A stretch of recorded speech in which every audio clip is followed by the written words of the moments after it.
Bienvenidos un día más a La Quinta Esquina. Hoy la entrevista es un poco diferente. Como veis, estoy en el salón de mi casa y hoy no es un boxeador como tal, pero sí es alguien que está muy involucrado en cuanto a que otros peleen. Y corrígeme si me equivoco. Edgar Martínez de Boxing Collector, bienvenido al canal. ¿Qué tal, Turbo? Muchas gracias nuevamente por invitarme aquí con ustedes en la quinta esquina. Y sí soy boxeador, sí me considero boxeador, solamente no profesional. Eh, pero bueno, sí, especialmente creo que la plataforma y de donde se me ha hecho más reconocimiento y donde estoy creciendo es en la parte específica, especializada del equipo de boxeo. Para los que no te conocen, ¿quién es Edgar Martínez? ¿De dónde eres? ¿Por qué el boxeo? ¿Y cómo te encuentra el boxeo?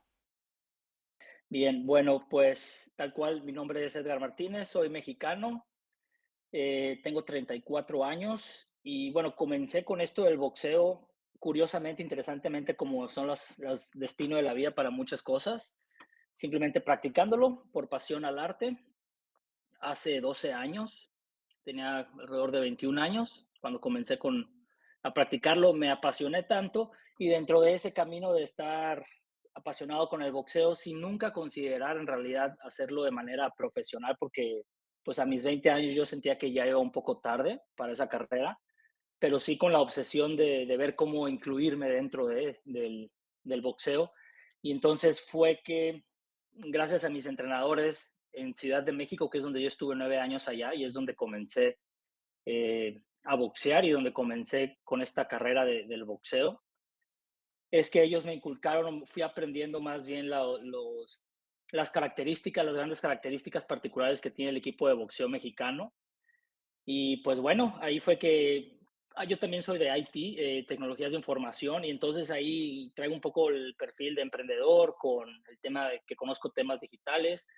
Y pues por ahí comencé como coleccionador de guantes de boxeo mexicanos, o en general, guantes de boxeos en general, pero pues los mexicanos eran los que me fui particularizando más y viendo cómo estaba la parte de la oportunidad en que no tenían nada manera de accesibles a como estamos en esta época del mundo, no lo podías conseguir de manera digital por internet, a un clic, tenías que ir a un lugar en el barrio a adquirir tus guantes y eran guantes que a mí me gustaban mucho y bueno, pues así comenzó la historia, comencé por eBay, a lo largo de eBay vi que se iban moviendo, entonces comencé a hacer la red social hasta que decidí hacerlo ya más, formalizar todo el proyecto.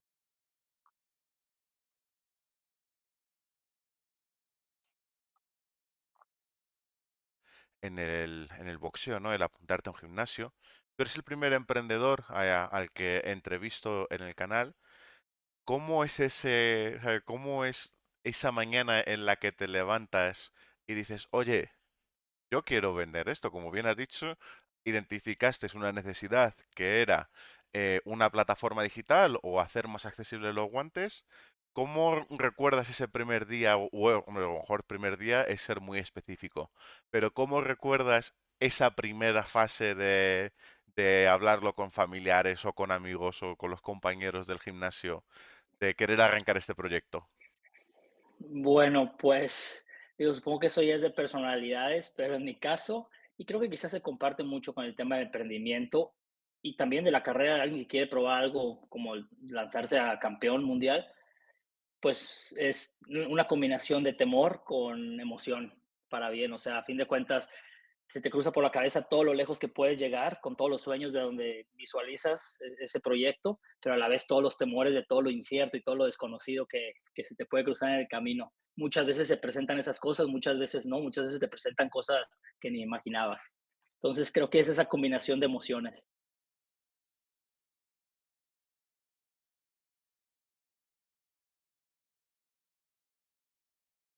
¿Cuál fue el primer par de guantes? ¿Qué marca fue o que empezaste a vender que dijiste, oye, pues esto tira, esto está bien? ¿Cuáles fueron los primeros guantes que vendiste?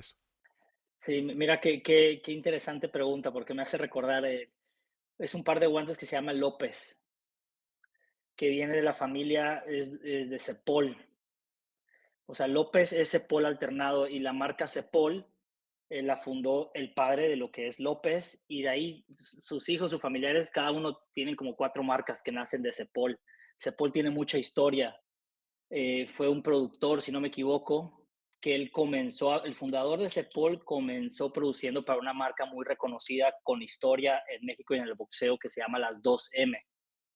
Esa marca de las 2M, ¿Sí? hay muchas imágenes en internet de Julio César Chávez y otros boxeadores de antaño, leyendas, usando esa marca de las 2M. Entonces, hasta así es como la jerarquía o el canal para llegar a la marca López, que fue la que conocí.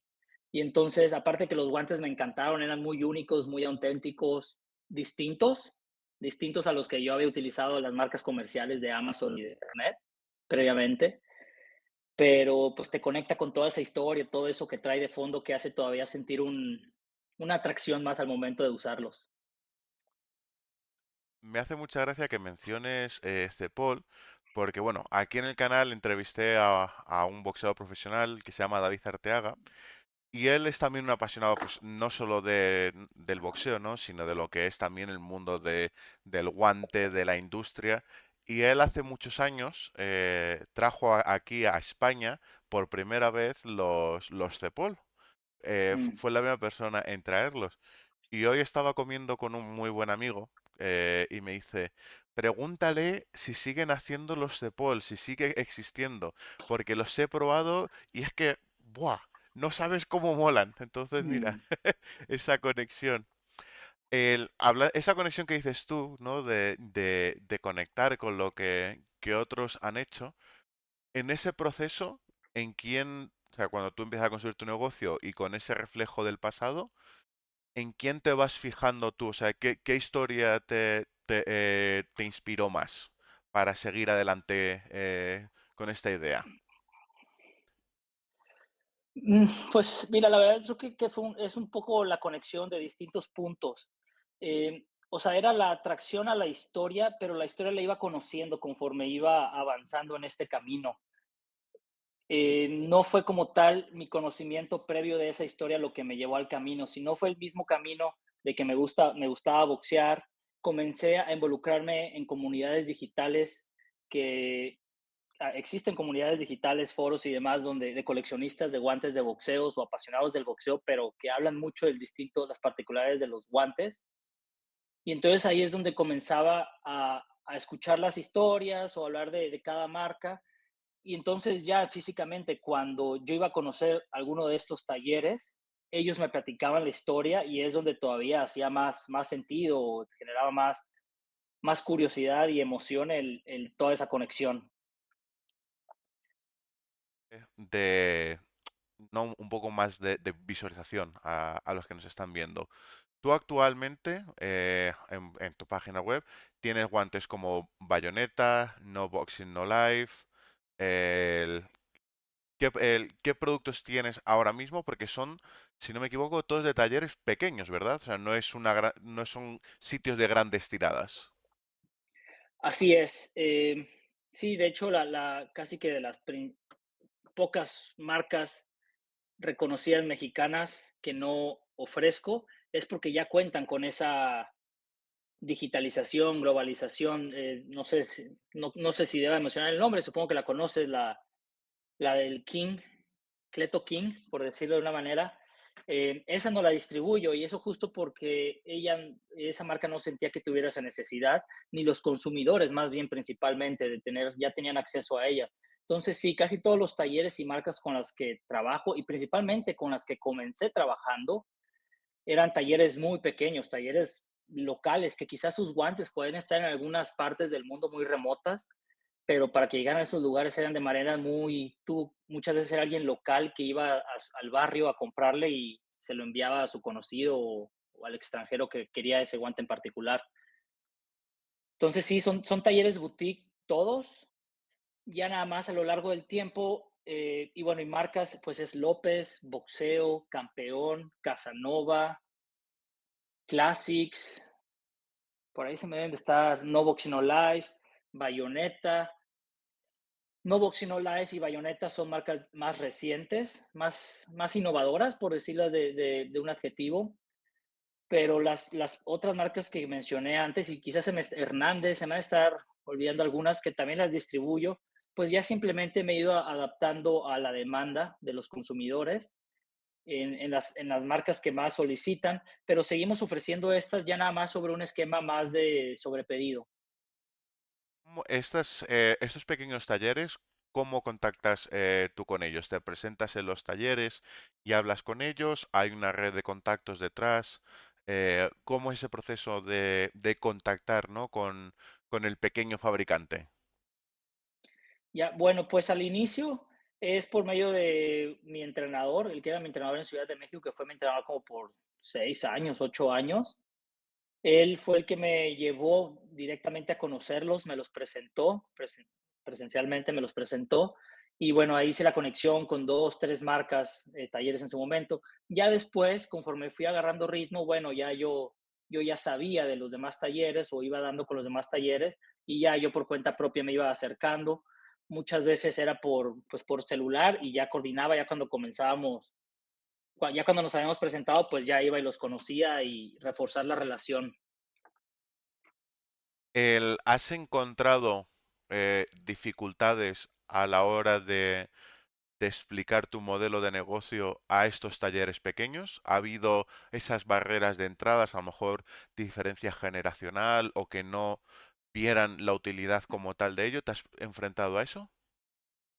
Sí, es un gran reto, eso es el principal reto, la operación del tema de la producción, pero llevamos muy buena relación, pero a fin de cuentas, eh, digo, no puedo generalizar, pero si lo generalizo, es un tema cultural en que son artesanos que la mayoría de ellos, sus aspiraciones van más enfocadas quizás distintas a las mías como emprendedor. Yo como emprendedor quizás estoy buscando crecimiento a mi proyecto. Ellos quizás lo que buscan es llevar una vida tranquila, suave, como les gusta, sin necesariamente estar esperando más en temas financieros. Están muy bien, la han vivido bien, llevan 10, 20, 40, 50 años operando de la misma manera y así les funciona para vivir como lo que ellos quieren, para ser felices, que eso es totalmente bien. Pero entonces, pues obviamente hay que encontrar un punto medio entre si yo estoy que quiero más y ellos están bien, hay que encontrar siempre un punto medio de acuerdo, que creo que la principal manera que me ha ayudado para eso es la relación, formar una buena relación con ellos y es eso, en realidad creo que con la mayoría tengo una relación de amistad y de admiración y aprecio. Si yo, por ejemplo, yo, bueno, como ves, tengo también aquí guantes en mi casa. De hecho, soy una persona que suele rotar bastante de guantes, porque por algún motivo los destrozo y envejecen demasiado Mm, rápido. Eh, ¿Por qué tendría o qué argumento darías tú para decantarte por un guante mexicano en vez de un guante de construcción japonesa? ya, bueno, es una buena pregunta. No necesariamente es mejor el guante japonés o el mexicano. El japonés especialmente, o particularmente el japonés, lo que tiene es que tiene mucha calidad en el sentido de sus costuras. Creo que el arte, no solamente el de boxeo, pero de producción o el arte en general japonés, se caracteriza por ser simple y elegante, pero la simpleza bien hecha. En el mexicano lo que tenemos es quizás los materiales, lo que más nos hace y las características. El guante mexicano en su generalidad va a ser un guante más rústico o más para uso más rudo.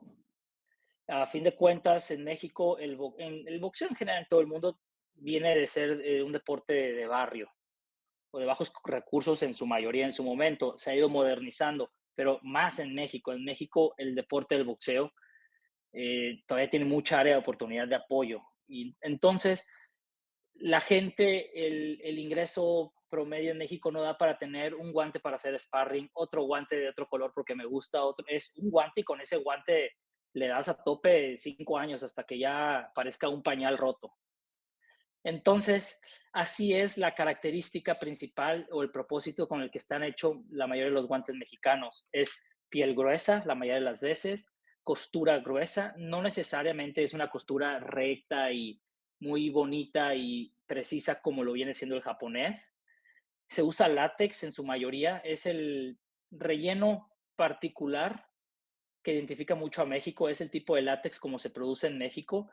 Eh, Entiendo que el látex en otras partes donde es producido como en Pakistán o incluso en Japón, no estoy seguro si producen látex, sino más bien hacen un látex sintético, espumas sintéticas. El látex es una característica especial de cómo lo producen en México y eso también le da una sensación de protección distinta o muy particular a cuando golpeas, que eso hace muy, llamémoslo, adictivo al guante mexicano. Podrá ser muy rústico, guante tosco, que tenga detalles de costura, pero a la hora de golpear con el látex mexicano, se va haciendo la forma amoldando a tu mano más,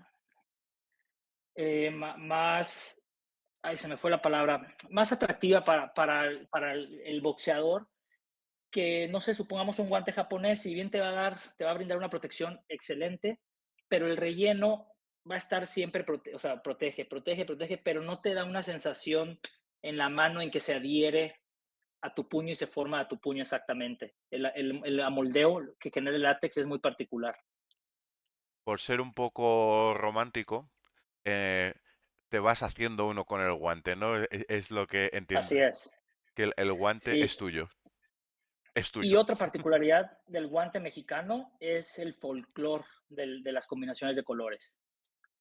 Digo, ya lo comenzamos a ver en otros países también que producen, pero principalmente en México el ver colores metálicos y combinaciones de colores muy atractivos, folclóricos, y eso también es algo que le atrae bastante al boxeador, el producto, el guante con sus colores muy atractivos, la combinación de colores que se utilizan.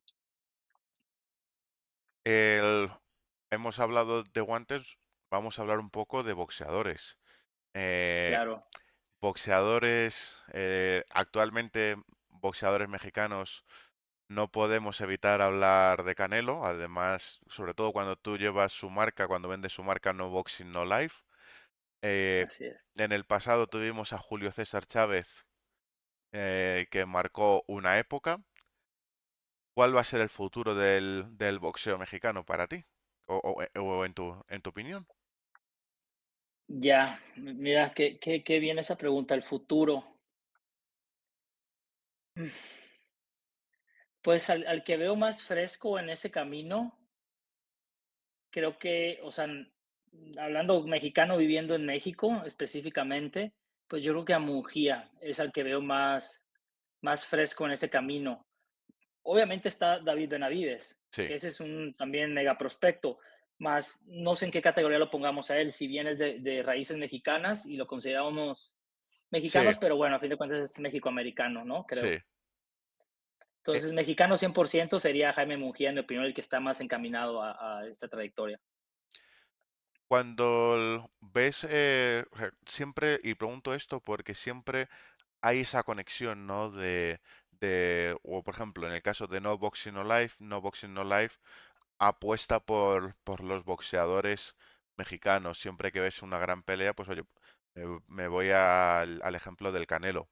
El Canelo siempre con sus guantes No Boxing No Life, o en su defecto, Everlast MX en algunos casos. ¿Se puede entender el boxeo en México sin la relación de los boxeadores con la industria del guante?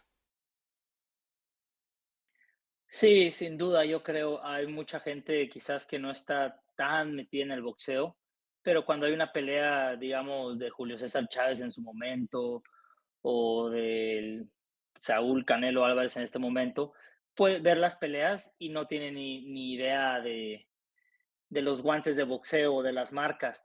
Luego puede haber todavía otro tipo de persona más, la que ha boxeado, hace boxing fitness de manera básica, no está obsesionado con el boxeo como práctica, pero lo ha hecho 2 que 3 veces el boxeo fitness, ve las peleas y entonces ahí resulta que las marcas que conocen son las 2, 3 principales marcas mexicanas o globales que más encuentras accesible a otros lados. Creo que ya el hecho en que ligas también la fuerza o la base tan sólida que tiene México en temas del equipo mexicano, creo que ya es cuando estás un poco más clavado en la industria del boxeo, en los medios del boxeo, ya sea como boxeador o, o sí, en toda la industria del boxeo es donde ya te das cuenta que la producción del equipo mexicano también es un gran sello patrimonial, así como el tema de formar profesionales.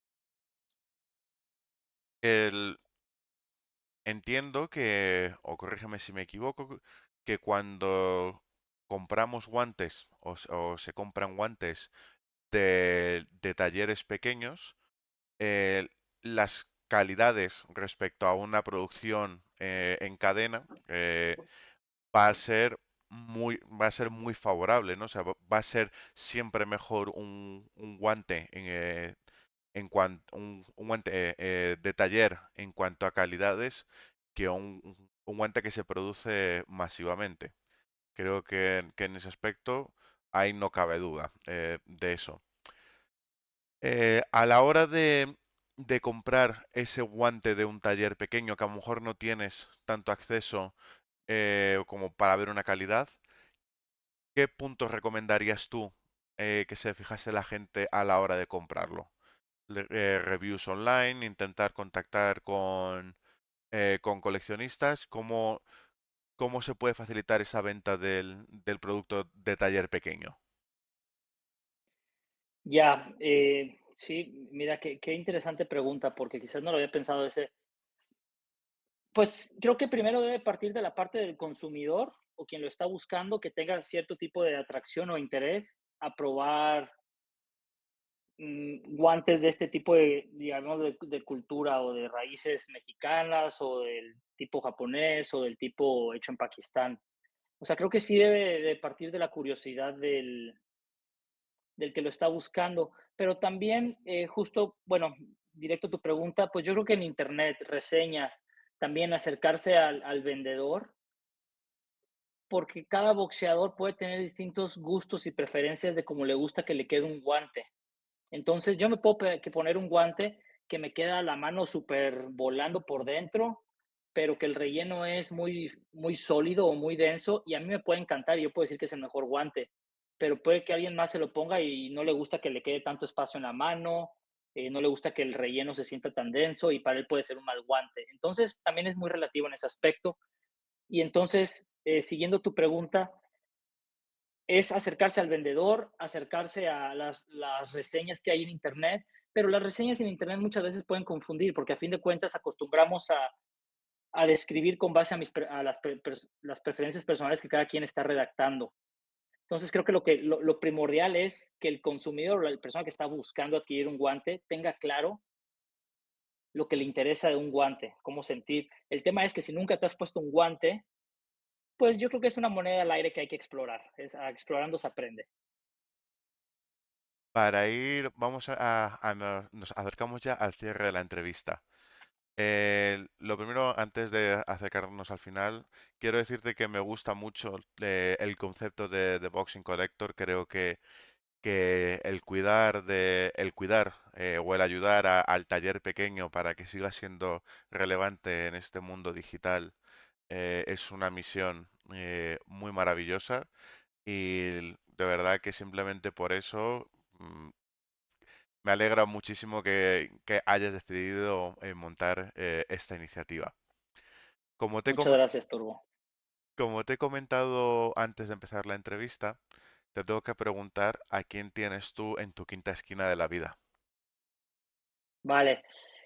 Bien, en mi quinta esquina, espero no me falte alguien, pero bueno, sin duda es la comunidad del boxeo. La comunidad del boxeo que viene siendo desde mi comunidad local, los que presencialmente convivo y he ido conociendo a lo largo del tiempo, como son mis entrenadores, mis amigos, compañeros del boxeo, toda la gente ya que me acompaña en mi gimnasio de boxeo, Disputed, y principalmente también toda la comunidad digital. He hecho tantas amistades y me han guiado tanto gracias a sus comentarios y su paciencia, porque a fin de cuentas, pues tal cual, yo como cualquier otro sobre el camino voy aprendiendo.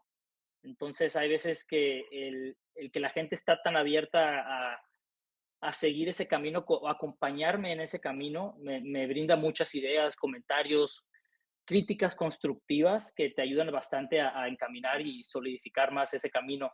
Pero también gran parte de esto, adicional a la comunidad del boxeo, es los talleres, los artesanos, más que talleres, creo que es artesanos porque es un gran arte lo que hacen y es muy bonito, muy curioso porque no todo el mundo, cada vez están más escasos, cada vez están más escasos, no sé si sea la manera correcta de decirlo, pero a veces hasta tengo temor que sea un oficio en extinción o un arte en extinción, porque conlleva un estilo de vida en el que desafortunadamente en México, no sé si sean injusticias sociales o no, pero como funciona, no es un oficio o un arte que sea tan bien pagado. Entonces llevan un estilo de vida que es un estilo de vida de barrio, por así decirlo.